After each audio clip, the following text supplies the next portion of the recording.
살아계셔서 보이지 않는 영 성령으로 이 시간 함께 하심을 감사합니다. 들 사람이 내 이름으로 모인 곳에 나도 그들 중에 있느니라 말씀하심을 감사합니다. 이 시간 주님의 영광의 임재가 충만케 하여 주옵소서. 이 시간 모인 우리에게 들을 수 있는 귀를 열어 주옵소서. 영의 세계를 볼 수 있는 영안을 열어 주옵소서.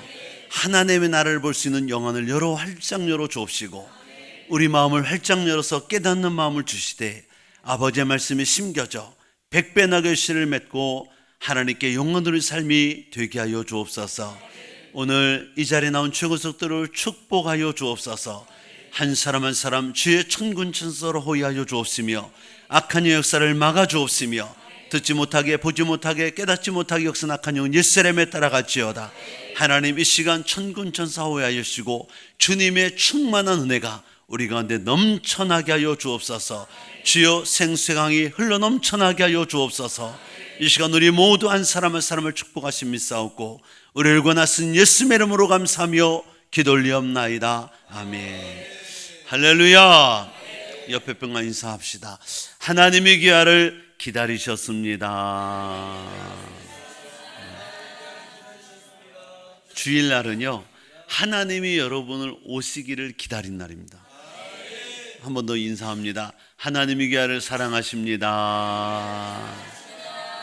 할렐루야. 오늘 저는 오늘 합독한 말씀 중심 삼아서 모든 권세는 하나님께로부터, 이런 제목으로 시간 주시는 하나님의 은혜를 받고 나누겠습니다. 1절 말씀을 먼저 볼까요? 우리 13장 1절 말씀 다 같이 읽겠습니다. 시작. 각 사람은 위에 있는 권세들에게 복종하라. 권세는 하나님부터 나지 않음이 없나니 모든 권세는 다 하나님께서 정하신 바라. 아멘. 이 말씀을 읽는 분들 중에 혹시 이 말씀에 약간의 반감이 있을 수 있어요. 왜냐하면 이런 오해 때문에 그렇습니다. 이 말씀은 독재 정권이 부패한 권력이 부당한 권력을 옹호하는 것처럼 들려요. 그리고 이 본문은 세상의 독재자들이 제일 좋아하는 본문입니다. 독재하면서 그렇게 말하는 거야. 봐, 우리의 권세 권력은 하나님이 다 주신 거야. 그러니까 말 들어. 그러니까 이제 이런 말씀 읽으면, 아니 우리가 독재자의 말을 들어야 되나? 이 부패한 권력의 말을 들어야 되는가? 왜? 모든 것은 하나님께 났나니 너희는 이 말씀에 복종하래잖아. 그러니까 지금 이 말씀 오해하면 정말 나치 히틀러의 정권, 김정은, 김일성, 김정일의 정권, 또는 독재자의 정권에 우리가 굴복하고 순종만 해야 되나? 이런 의문과 반감이 들 수 있어요. 실제로 부정부패를 저지르고 독재 정권을 가지면서 이 말씀을 따라서 순종하라고 복종하라고 외치는 독재자들이 있습니다. 그리고 독재 정권 때 데모하고 반정부 투쟁을 하던 많은 젊은이들이 이 성경 구절을 가지고 오해해가지고, 그러면 지금 독재자가 하나님이 세운 사람이고 이가 행한 이 정권이 지금 하나님이 지지하는, 하나님이 찬성하는 정권이란 말인가? 옹호하는 말씀이란 말인가? 그래서 이 말씀을 오해해서 많은 젊은이들이 교회를 떠났어요. 교회는 다닐 곳이 못돼.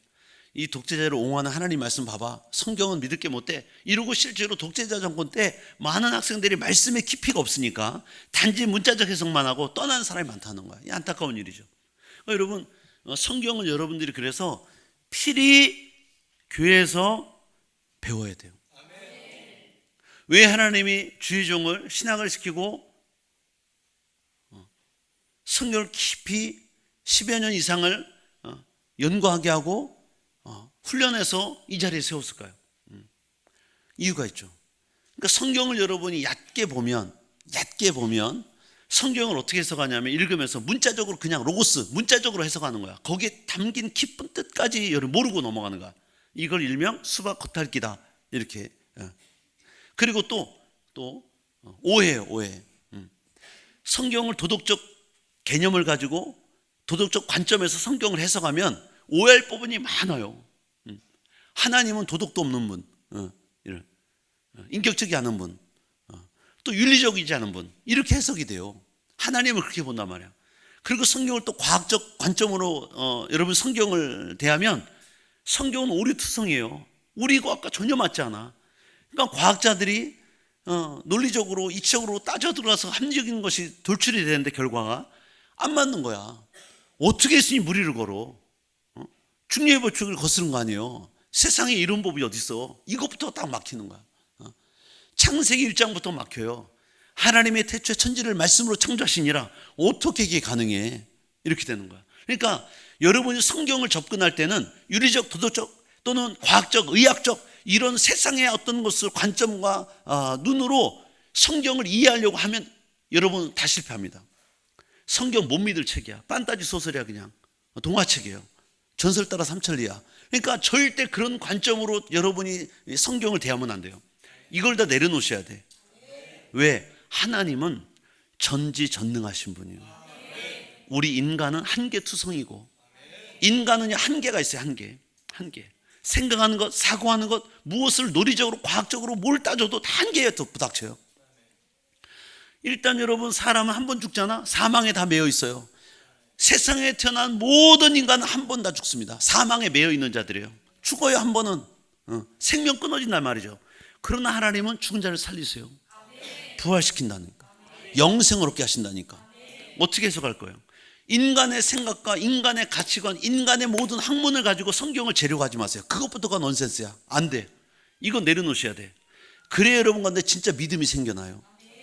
할렐루야. 그러니까 여러분 성경을 대할 때는 뭐부터 시작되냐면 내 마음의 문을 열고, 우리 하나님의 말씀은 진리다. 지난 시간에 말씀드렸죠. 진리란 수천 년, 수억 년이 지나도 변치 않는 게 진리야. 과학은 변한다 그랬어요. 의학 변한다 그랬어요. 윤리, 과학 다 변함. 도덕적 개념 다 변해요. 그러니까 라떼라는 말이 나오는 거야. 라떼. 우리 때 지금 60대 넘어간 사람, 70대 넘어간 사람들이 뭐라 그래요? 과거 우리 때는 안 그랬는데 지금 왜 그러냐. 윤리, 도덕적 개념이 바뀐 거예요. 사고가 바뀐 거야.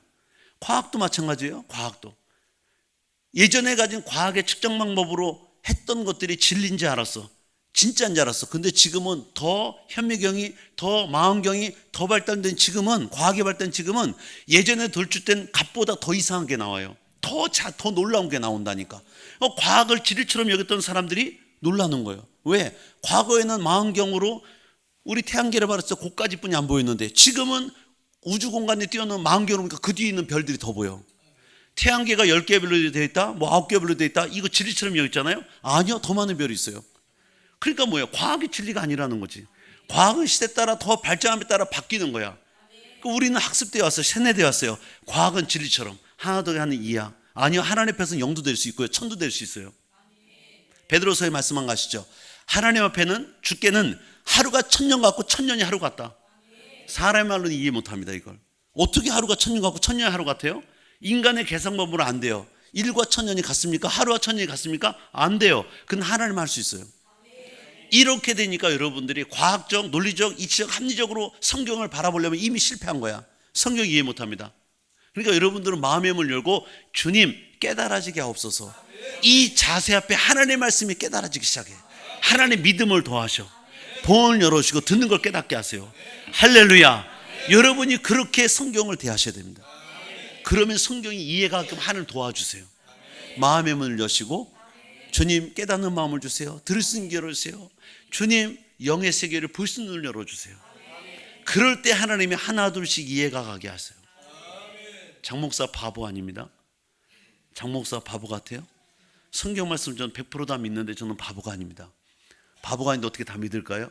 하나님이 믿어지게 하는 은혜를 주신다니까. 그러니까 여러분들이 성경을 접근할 때 과학적, 의학적, 논리적 쩍쩍쩍 가면 이미 끝난 거야. 못해. 끝났어. 그래서 어떤 목사님이 그랬어요. 여러분 성경을 연구하고 성경을 보려면 여러분 머리에 있는 먹물을 빼고 들으세요. 먹물을 빼세요. 그래서 많은 지식, 많은 학식 다 빼야 하나님의 말씀 믿어지기 시작합니다. 할렐루야. 1절 말씀 보겠습니다. 1절. 이 말씀이 많은 사람이 오해할 수 있어요. 각 사람 위에 있는 권세를 복종하라. 권세는 하나님부터 나지 않으며 없나니 모든 권세는 다 하나님께서 정하신 바다. 이 말씀은요, 예수님 믿고 하나님 나라 백성이 된다고 해서 세상의 국가 권력을 무시하거나 부인해서는 안 된다는 거예요. 4절 볼까요? 6절 말씀 볼까요? 4절. 그는 하나님의 사역자가 되어, 여기 그는 나라와 국가 또는 통치자, 권세. 하나님의 사역자가 되어 내게 선을 베푸는 자 아니라 그러나 내가 악을 행하거든 두려워하라. 그가 공인에 칼을 가지 않았으며 곧 하나님의 사역자가 되어 악을 행하는 자에게 진노하심을 따라 보응한 자 아니라. 6절도 말씀이에요. 너희가 조세를 바친 것도 이로 말미암음이라. 그들이 하나님의 일꾼이 되어 바로 이 일에 항상 입서느니라. 그러니까 4절과 6절에 무슨 표현이냐면 세상의 국가 통치자 권력기관을 또는 그 사람 어떤 왕을 또는 대통령을 그 사람들 권세자들을 하나님의 일꾼, 4절에는 하나님의 사역자 이런 표현을 씁니다. 이 말씀은 기독교의 비우호적이었던 심지어 적대적이었던 사도 바울 시대, 그 당시 로마 시대 때인데 기독교를 가장 많이 핍박했던 네로 황제 시대 때예요. 그 당시 로마 정부를 향하는 이 말씀이 이게 좀 당황스럽기도 해요. 왜? 그런 정부인데 보라니까 그들이 하나님의 사역자다, 하나님의 일꾼이다 이런 표현을 쓰고 있잖아요. 당시에도 로마 제국에 대항하는 무리들이 있었고요. 하지만 사도 바울은 이 로마 권력을 하나님의 일꾼 사역자라고 표현하고 있는 걸 믿으시길 바랍니다. 사도 바울도 로마 제국이 사단의 도구가 되었던 것은 분명히 비판적이었어요. 그러나 세상 정부가 선한 사람의 상을 내리고 악한 사람의 벌을 내리는 역할을 하고 도둑을 잡고 질서를 바로잡는 일을 한다는 점에서는 하나님의 일꾼이다, 하나님의 사역자라고 표현한 거예요. 무정부 상태가 더 악하기 때문이죠. 질서가 없으면 여러분 믿음 생활하기 힘듭니다. 그래서 그리스도인들에게 로마의 통치자들에게 순종하고 세금도 납부하라. 협력할 것은 협력하고 복종할 것은 복종하라는 뜻입니다. 그 점에서는 마태복음 22장에 21절에 보시면 가이사 것은 가이사에게 하나님 것은 하나님께 바치라는 이 말씀도 같은 맥락의 말씀이에요. 예수님께서 십자가를 지신 빌라도에게 재판을 받을 때 그 구절이 요한복음 19장에 나옵니다. 빌라도가 총독이었어요. 재판석에서 예수님께 이렇게 말합니다. 내가 너를 놓을 권세도 있고 못 박을 권세도 있다, 십자가에 죽일 권세도 있다 이 말이야. 그걸 네가 알지 못하느냐? 근데 예수님이 그 뒤에 하신 말씀이 있어요. 11절입니다. 위에서 주지 않았더라면 나를 해할 권세가 없었으리라. 여기 위에서가 뭘까요? 하나님이 너에게 그 권세를 줬다. 예수님을 잡아 십자가에 죽인다 하는 권세를 할지라도 그 하나님께서 주신 권세가 바로 그 권세다. 그리고 그 권세에서 예수님이 십자가에 달려 죽으셨어요. 여러분, 저와 여러분들은 한 나라의 시민권자이면서 동시에 세상 나라의 국민인 것을 믿으시길 바랍니다. 그래서 하늘의 하나님께 순종하듯이 하나님께 세우신 국가적 권위에도 굴복해야 된다는 거예요. 우리는 질서 때문에도 국가적 권위에 순종해야 됩니다. 사람들이 국가의 권위를 인정하지 않고 늘 항거한다면, 데모하고 난리칩니다. 어떻게 될까요? 우리는 정상적인 생활을 할 수 없습니다. 여러분, 우리가 믿는 여호와 하나님은 온 우주를 다스리시고 지금도 주관하시는 분임을 믿으시길 바랍니다. 그 하나님이 교회만, 성도만 다스리는 게 아니에요. 모든 나라, 민족, 주권을 다 다스리십니다. 그래서 로마서 13장 1절에 아까 이렇게 말씀한 거예요. 권세는 하나님으로부터 나지 않음이 없나니 모든 것에는 하나님이 정하신 바다. 할렐루야. 아이러니컬하게도 사도 바울이 로마서를 쓸 당시 로마 황제는 네로 황제였다고 말씀드렸잖아요. 기독교를 박해던 황제. 얼마나 핍박했냐면 이탈리아 가시면 콜로세움 원형경장 보시잖아요. 제가 거기 갔을 때 참 마음이 아픈 때가 있었어요. 선교사님의 이야기를 듣는데 마음이 아픈 건 그곳에서 많은 크리스찬들이 순교를 당했기 때문에 며칠씩 굶긴 사자들을 놓아서 산채로 잡아먹히게 했습니다. 그런데도 믿음의 사람들은 하나님을 배반치 않고 찬양 부르며 죽어갔다 그래요. 참 이런 것이 참 숙연하게 하죠. 여러분, 우리는 질문합니다. 그러면 그리스도인들은 하나님을 대항하는 권력, 김일성이나 나치 정부나 지금 네로 황제 이런 권력에도, 이런 것에도 굴복하면서 살아야 됩니까? 하는 거예요. 많은 분들이 여기에 이제 궁금해하고 있습니다. 그러면 이런 악한 정권에도 우리가 굴복해야 됩니까? 여러분, 대답은 이렇습니다. 그들이 악을 벌하고 선을 장려하고 도덕을 잡고 질서를 유지하는 것, 이런 것은 복종하지만 하나님을 대적하는 일, 하나님의 말씀을 떠나는 일, 하나님의 말씀을 대치되는 걸 가르치는 일, 이런 데서는 당연히 우리가 불복종해야 된다는 거예요. 불복종해야 됩니다. 하나님의 말씀을 거스러요? 하나님을 대적하는 일입니까? 불복종해야 됩니다. 당연히 거기에는 고난이 따라옵니다. 고난이 따라와요. 그러니까 여러분들이 이제 이 말씀을 듣고 오해가 풀렸으면 좋겠어요. 세상의 모든 권세는 다 하나님께로 정하신 바고 하나님께 온다는데, 그러면 나치정부 북한의 김정은 이 정권에 다 순복하고 그러면 굴복이 되냐? 아니요. 하나님의 나라를 대적하는 그것만큼은 용인하면 안 돼. 그러나 그것에 대적할 때 많은 고난이 올 수 있다. 그래서 성경에 다니엘서를 보면 다니엘의 세 친구 사드락 메삭 아벳느고가 나와요. 그 당시 느부갓네살 왕이 황금 신상을 세워놓고 모든 백성들에게 다 절하라 말했어요. 우상 숭배하게 하는 거야. 근데 다니엘과 세 친구는 하나님을 섬기잖아요. 그러니까 절했습니까? 안 했습니까? 안 했습니다. 사드락 메삭 아벳느고가 불복종하죠. 안 합니다. 우리는 하나님을 섬깁니다. 하나님만 섬깁니다. 그러자 그들이 화가 났죠. 왜냐하면 다니엘과 세 친구는요, 그 느부갓네살 왕이 특별히 총명하고 똑똑한 청년들을 데려다가 자기의 신복을 삼으려고, 나라의 기둥 같은 걸 세우려고 특별 은총을 베푼 자들이야. 근데 그들이 자기를 섬기지 않겠다 그러니까, 명령에 불복종하니까 화가 나서 일반 풀무불 불구덩이보다 7배나 뜨거운 불구덩이를 만듭니다. 오죽하면 사드락 메삭 아벳느고를 잡아놓던 병사의 몸이 불이 붙어 죽었어요. 얼마나 화력이 강한지. 그런데 들어간 3명이 흰옷 입은 한 사람과 함께 그 불 속 안을 뛰어다녀요. 춤을 추고 있는 거예요. 놀랍죠. 하나님 보호하시고 그들을 꺼내놨을 때 머리털 하나도 타지 않았어요. 상하지 않았죠. 그러니까 무슨 얘기예요? 그 황금 신상을 향하여 절하지 않을 때 고난도 오더라. 불구덩이에 빠지는 고난. 초대교회 수많은 그리스도인들이 로마 황제를 신처럼 경배하는 요구에 불복종하고 순교를 당했습니다.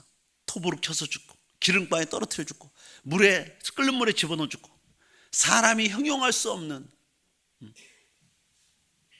여러분, 일제시대 일본 정부도 마찬가지죠. 신사참배라고 하는 것은 일본의 정치적 기초라고 해서 살아있는 현 인신 천황을 숭배하게 만들었습니다. 그때 많은 크리스찬들이, 깨어있는 크리스찬들이 반대했어요. 안 했습니다. 그래서 많은 교회에 밖에다가 대못을 치고 불을 질러버렸어요. 교회 안에서 타 죽은 거야. 목조 건물이고 옛날 건물이니까. 그리고 많은 사람을 총으로, 칼로 베어 죽였습니다. 순교당한 거예요. 믿음 지키다가. 여러분, 이것이 바로 악한 권력에 대한 기독교인의 자세인 줄 믿으시길 바랍니다. 선으로 악을 이기는 거예요. 끝까지 믿음 지키는 거지. 하나님의 말씀과 대치될 때는, 하나님의 말씀과 맞지 않을 때는 목숨까지 내어놓는 거예요. 대항하는 거죠. 할렐루야. 옆에 분과 인사합시다. 믿음으로 승리합시다. 하나님이 이런 믿음을 기뻐하세요. 그래서 성경 보시면요, 순교한 자들의 이름을 다 기록했어요. 왜? 하나님 기뻐하시는 거예요. 너희가 나를 배반치 않았구나. 내 말을 배반치 않았구나. 오늘 본문에 주시는 말씀을 보시면 첫째로 모든 권세를 인정하라는 거예요. 인정하라는 거예요. 할렐루야. 하나님께서는 때로는 악한 권세를 허용하셔서 사람들로 하여금 각성케, 뒤돌아보게 하시고 깨닫게 하십니다. 그래서 어떤 학자들은 말해요. 북한이 공산화되는 것은 놀라운 하나님의 허용적 섭니다. 하나님이 허용하셨다라는 거예요. 그래서 그 나라를 보면서 이제 남한은, 또는 세계 모든 국가들은 공산권, 공산화가 무섭구나 를 깨닫고 더 열심히 기도하고 더 열심히 믿음의 삶을 살자는 거예요. 북한이 이번에도 ICBM을 날렸어요. 미사일 날렸어요. 저는 그걸 볼 때마다 참 가슴이 아픈 건, 저 미사일 한 발이면 돈이 얼만데 수십억 원 들어가요. 그 돈을 풀어서 백성들을 잘 살게 얼마나 좋을까. 인터넷 사진 본 기억이 나요. 우리 한반도를 밤에 윈공에서 찍은 거야. 밤에. 남한은 우리나라 5개 도시 외에도 전국이 다 밝아요. 막 반짝반짝반짝하게. 전국이 다 밝아. 불빛이 막 그만큼 뭐예요? 경제가 발전화되어 있고, 불빛이 많다는 건 그만큼 뭔가 부흥되고 발전했다는 얘기잖아요. 잘 산다는 얘기잖아요. 북한은 삼배선 위로는 평양과 개성만 조금 반짝거리고 원산만 조금 반짝거리고 다 까매. 뭐예요? 전력날에 시달리고 있다는 거예요. 오중간 평양에 그 몇십 층 고층 아파트를 지어놨는데 전기가 없으면 걸어 올라간대요. 단전되면. 그러니까 평양과 개성에만 좀 밝고 나머지는 다 암흑천지예요. 완전히 비교됩니다. 밑에는 막 반짝반짝한 불빛이 막 환해. 나라가, 우리나라 한반도가. 남한이. 북한은 까맣습니다. 인터넷 사진 보십시오. 인공에서 찍은 사진 보십시오. 그러니까 그런 나라에서 막 핵을 날리고요. 막 이럴 때마다 우리나라 70년대, 80년대, 90년대까지는 구국기도원이 많았어요. 구국기도원. 북한산, 도봉산, 삼각산. 나라를 위한 기도원이야. 거기서 불철주야 나라를 위해 기도했어요.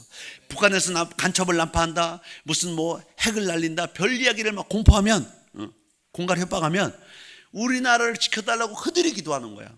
그러니까 다시 말하면 북한의 그 정권은 하나님이 한쪽으로 허용하셔서 남한이 그것을 위해서 더 깨어서 각성하여 기도하도록. 그래서 여러분 어떻게 보면 70년대, 80년대, 90년대 되면서 우리나라가 엄청난 부흥역사를 이뤘습니다. 같은 민족인데 이럴 수 있나? 1950년 6.25가 나기 전까지는 북한이 우리나라보다 잘 살아. 남한보다 잘 살았어요. 북한이 더 잘 사는 거 아세요? 1950년 전 이전에는요, 북한이 남한보다 더 잘 살았습니다. 더 잘 살았어요.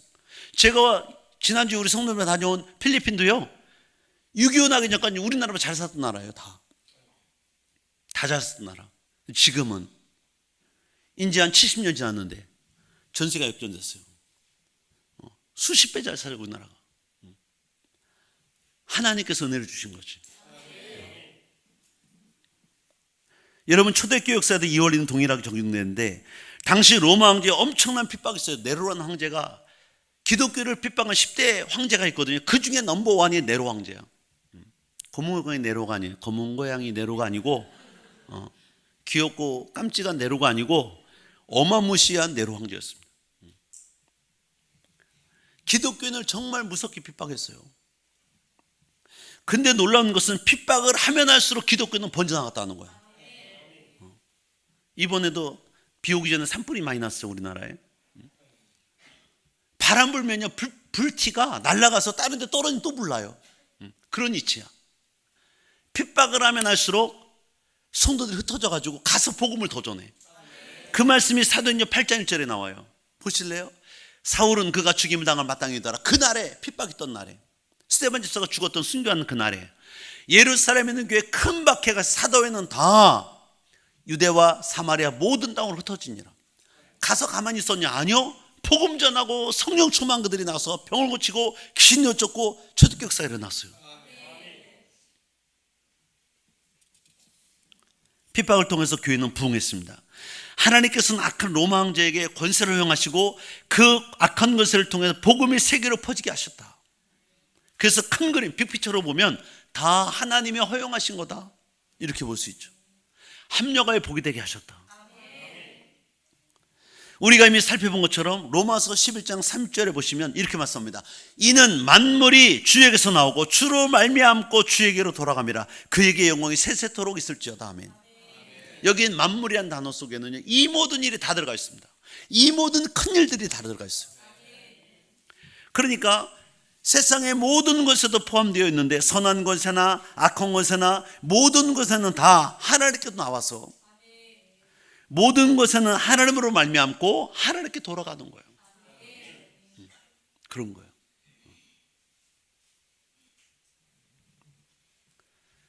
그러므로 우리는 모든 권세를 인정해야 될 줄로 믿습니다.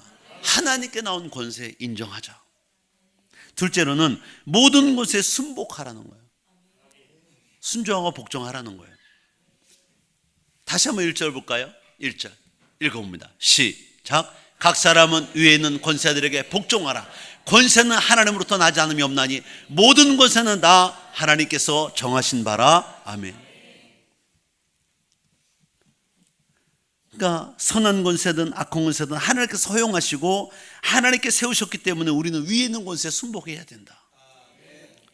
위에 있는 권세란 국가의 최고 통치만을 의미하지 않고 모든 국가의 권력자들, 권력기관, 검찰, 경찰, 공무원 등등 법을 집행하는 모든 사람들 다.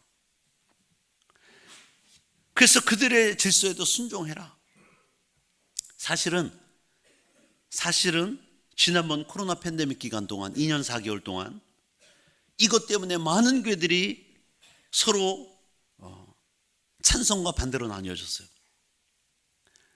다시 말하면 미국의 한 기관에서, 언론기관에서 우리나라를 향해 뭐라고 말했냐면, 문재인 대통령 문정권은 기독교를 핍박하지 마라, 이렇게까지 얘기했어요. 그러니까 다른 나라에서 볼 때 우리나라는 이 코로나 팬데믹 기간 동안에 교회를 핍박한 것으로 본 거야. 왜?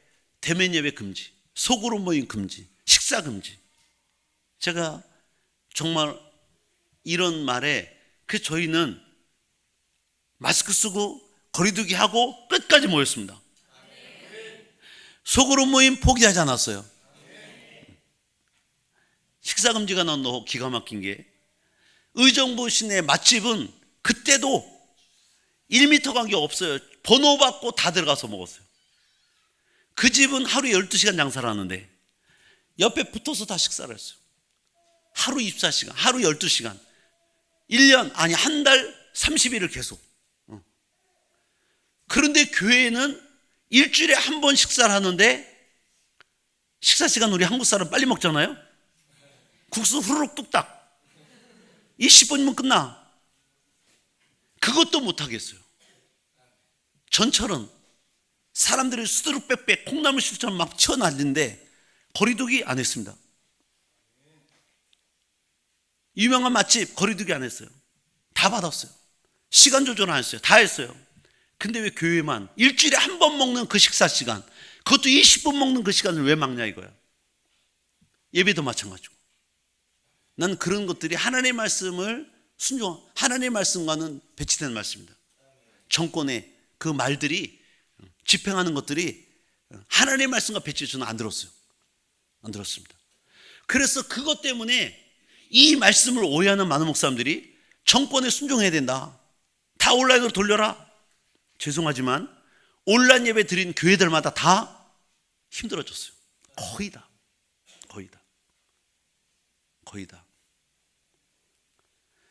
지금 가난한 성도들 있어요. 안 나가 성도들. 세상에. 그분들을 물어봐요. 믿음이 언제 다운된 것 같아요? 코로나 때요. 왜요? 교회 안 나갔어요. 집에서 예배 드렸어요. 핸드폰 보고 노트북 켜고. 그런데 잠옷 입고 드렸어요. 침대에 누워서 핸드폰 봤어요. 그러다가 그것도 귀찮아, 이제 교회 안 나가는. 보십시오. 영적 세계로 보면 이것이 사단의 공격이었어요. 영적 세계로. 그리고 하나님의 말씀과 맞지도 않고. 전 사실 존경하는 목사님이 있는데, 세계로스 목회 손현보 목사님 존경합니다. 그분은요, 강하게 성도들을 키웠고 훈련했고 그 말에 순종치 않았어요. 어떤 데 교회를 폐쇄시켰는데 운동장에서 풀밭에서 예배드렸어요. 아, 대단하잖아요. 제가 정말 존경하는 목사님 중에 한 분입니다. 하나님의 말씀과 받지 않을 때는 세상에 그런 어떤 정권, 집행부의 말 안 듣습니다. 안 듣는 게 맞아요. 맞습니다. 그래서 교회가 1만여 개의 교회가 문을 닫았대요. 코로나 팬데믹 끝나고 100만 성도가 교회를 떠났대요. 육적으로 보면 정권이지만 영적으로 보면 사단의 공격이었습니다. 교회가 약해졌어요. 얼마나 약해졌습니까?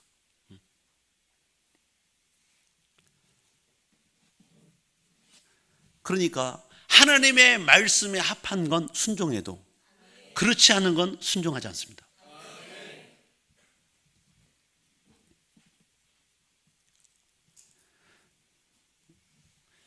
이제 고린도 14장 34절 보시면, 우리 하나님은 그러나 질서를 원하신다.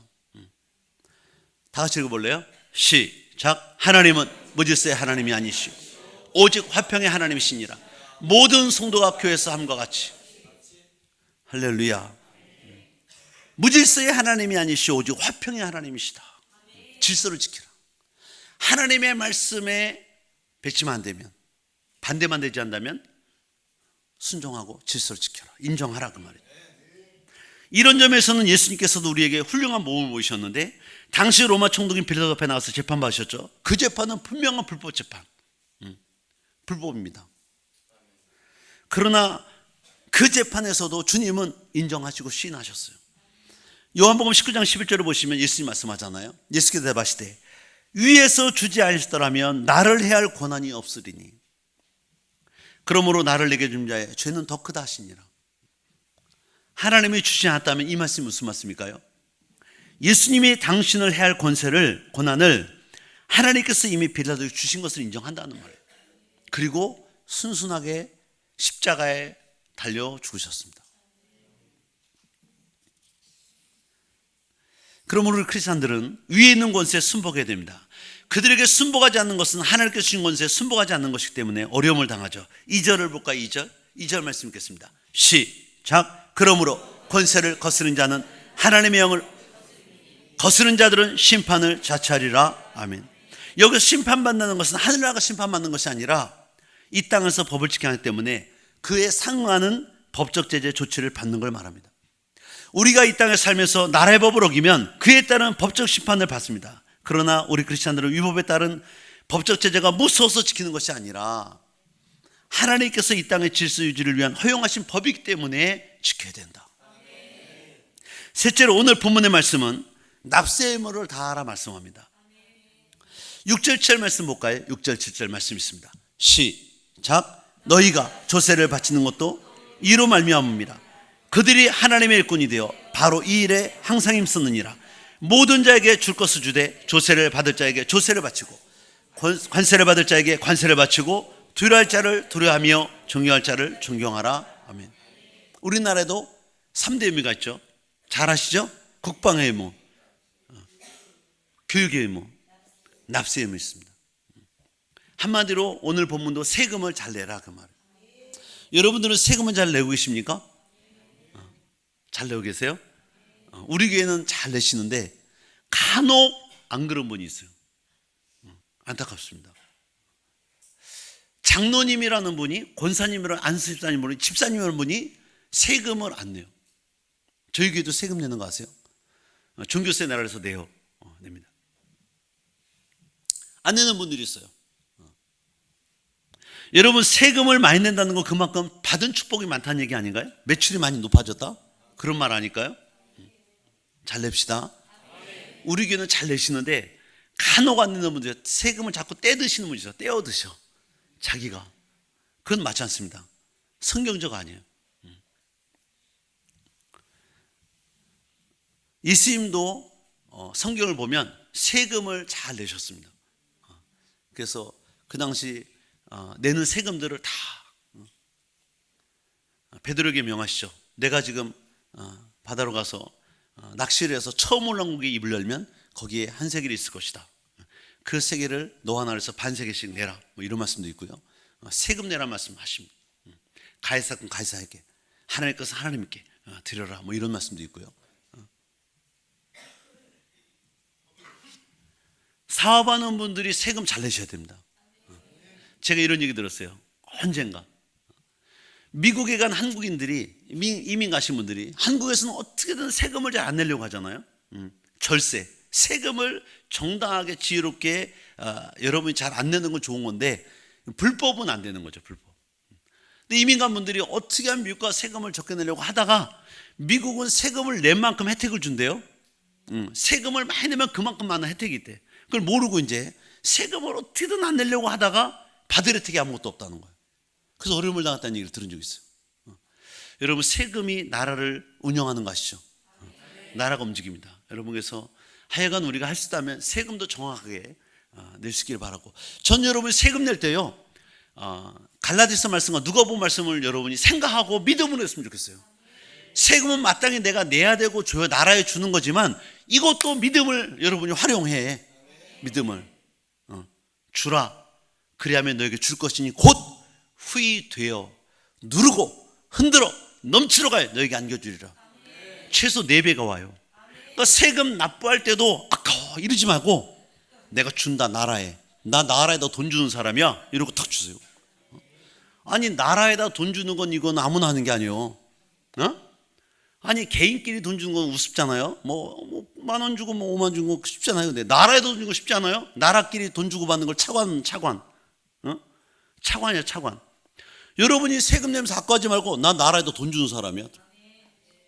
그 정도로 좀 뻐기면서 내시라고. 그리고 갈라디아서면서 사람이 무엇으로 심기를 거둔다 그랬잖아요. 그러니까 여러분이 세금 내는 것도 공과금 내는 것도 심는 거야. 거두세요. 반드시 거둘 날이 있어요. 그러니까 믿음으로 심고 믿음으로 내는 거야. 아까워 어떻게든 1,000원을 어떻게 빼지 마 이러지 마시고 1,000원을 더 얹어내. 그냥 내 받지도 않겠지만 거기 내 있는 것만 받잖아요. 줘. 누가복음 6장 38절 말씀을 인용해. 갈라디아 말씀을 인용해요. 그리고 여러분 계속 줘. 반드시 내가 돈으로 심으면 돈으로 나게 돼 있어요. 할렐루야. 그러니까 믿음으로. 사람은 우리 믿는 사람 다 믿음으로 하는 거야. 믿음으로 하는 거야. 믿음으로. 많이 심은 자 많이 거둬요. 그러니까 세금 많이 내는 사람은, 세금 많이 내는 기업은 큰 기업이야. 그죠? 작은 기업은 많이 내고 싶어도 못 내. 매출 오른 게 있어야지. 10%가 뛰죠? 부가세. 내고 싶어도 못 내. 안 받아줘. 그러니까 여러분 많이 낸다면 그만큼 내가 많이 받은 거니까 더 많이 떼요. 더 많이 떼요. 할렐루야. 그 우리는 믿음으로 가야 돼. 믿음으로. 세상 사람 똑같이 1,000원 들고 팔팔 떨고 5,000원 들고 팔팔 떨고 이러지 말고 더 내세요. 더 심고. 그 믿음으로 가는 거예요. 믿음으로. 이어서 모든 것을 신앙의 양심을 기준으로 하라고 말씀합니다. 우리가 세상 권세를 인정하고 그 권세에 순복하고 국가에 세금 내는 것이라 할지라도 신앙 양심에 비춰봐라. 예를 들면 일제시대 때 신사의 절하기를 강요했어요. 북한에서는 지금도 아바이 김일성 수령동지에게 절하라, 김정일 절하라 이러잖아요. 기독교를 탄압하고 있어요. 이런 경우를 맞이하면 우리는 어떻게 해야 되느냐 하는 거예요. 아버지의 말씀이라면, 이제까지의 말씀대로라면 모든 것은 하나님께 나왔기 때문에 우리가 명령에 복종해야 되냐? 그건 아니죠. 하나님의 말씀과 배치되는 건 절대로 들으면 안 된다. 그렇죠? 우리는 결코 세상의 법을 따라서는 안 된다 이 말이죠. 하나님의 법이 세상의 법보다 우수하기 때문에 세상 법과 하나님의 법이 충돌하면 먼저 하나님의 법대로 가는 게 맞다. 5절을 보시면 5절 읽어볼까요? 시작.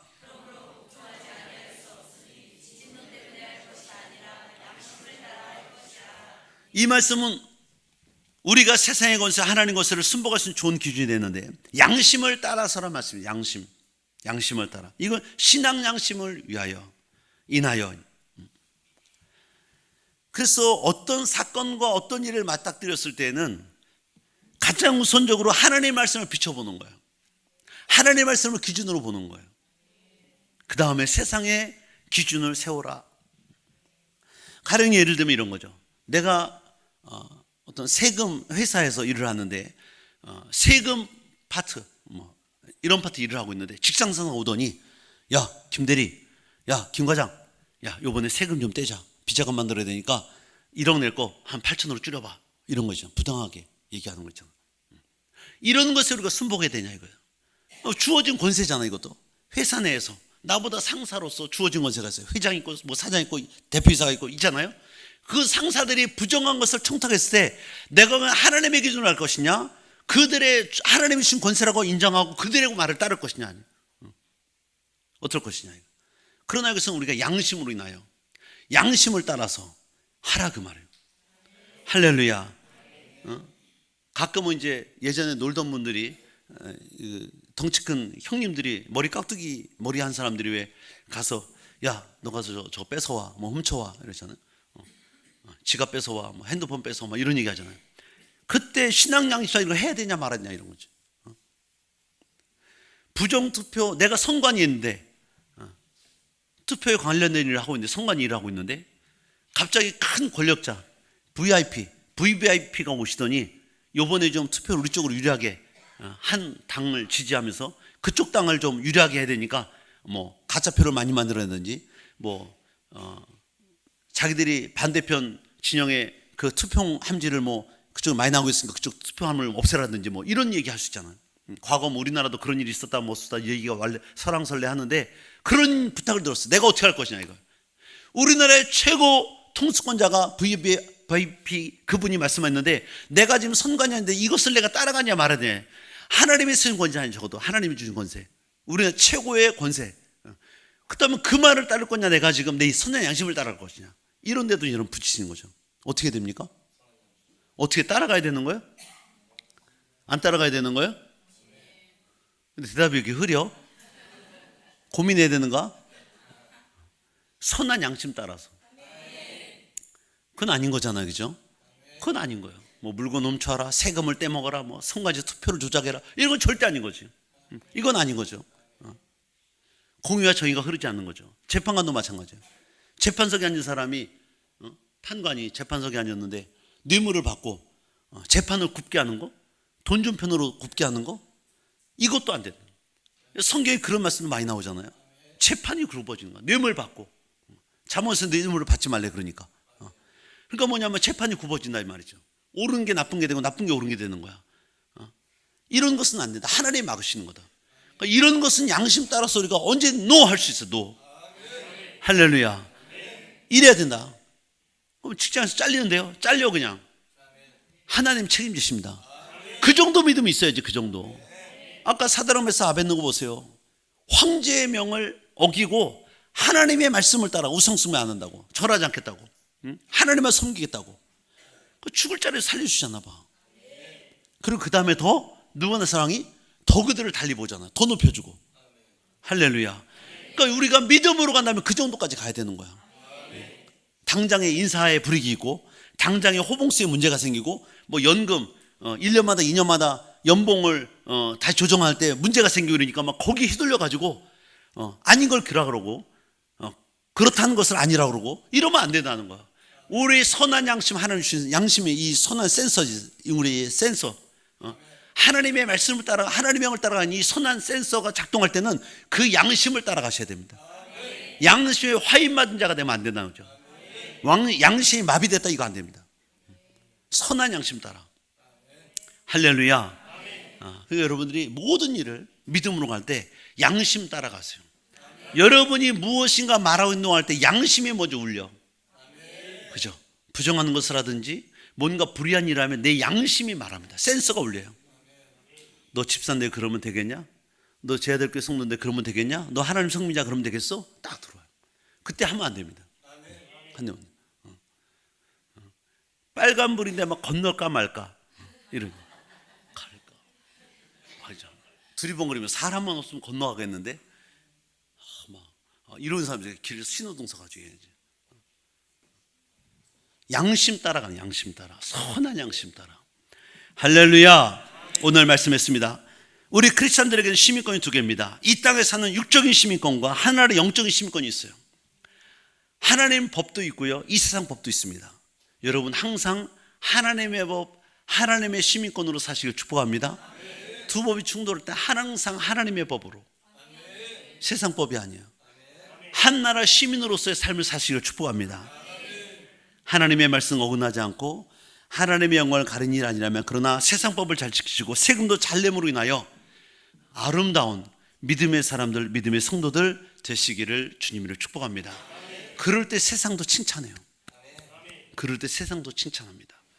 우리 성도님들, 우리 교회는 반드시 오늘 말씀 기억하시고 믿음으로 승리하시기를 주님을 축복합니다.